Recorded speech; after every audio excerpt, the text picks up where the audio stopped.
Hi everybody, and welcome. We're just going to have a quick look. About a new bike come in, so we've got a bit of work to do on this one, so we'll just run you through. Let's have a quick spin you around.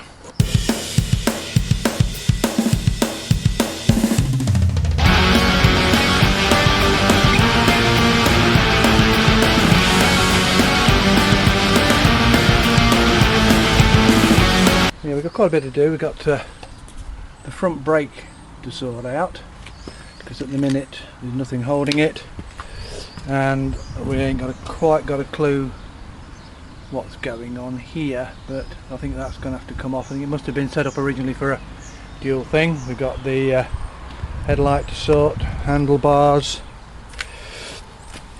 as you come along we've got the pulley to try and sort out. This has been a wide frame made for with a narrow wheel in it. We then got the brake to sort out. On this we're going to use it's using a standard Sportster on this one, and of course we've got the oil tank to make, seat to mount, and a fuel tank to mount. It has come with a fuel tank, but I don't know if it's going to fit, because it's off a like a cruiser, one of the bigger bikes, and it's just, I think it's going to hit the frame. So that's where we're at that one. Right, here we are in the workshop now, and one of the seats we've got to mount is this nice bobber seat.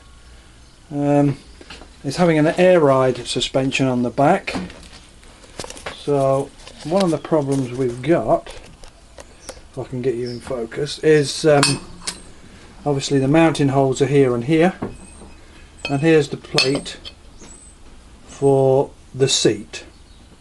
Bit of a problem, so we're going to have to make something up to go across the seat, just to try and get it all so it all works. We're going to make a new front mounting. That's the front mounting that came with the seat. It is huge, and it's actual fact this part here is wider than the frame. So that's that one. And the other little problem we've got, if I can find it, which is over here, is obviously we're going to mount this thing on the back wheel. Obviously not designed for a bobber. We're going to have to make a bracket of some description on the frame to sit in this slider to allow for adjustments. So quite a bit of work on this one, what with this, and I've got the trike to do as well, so we'll just see how we go, and we'll catch up with you soon, and hopefully I'm going to try and video a lot of the work that we're doing on this one, so we'll see you soon.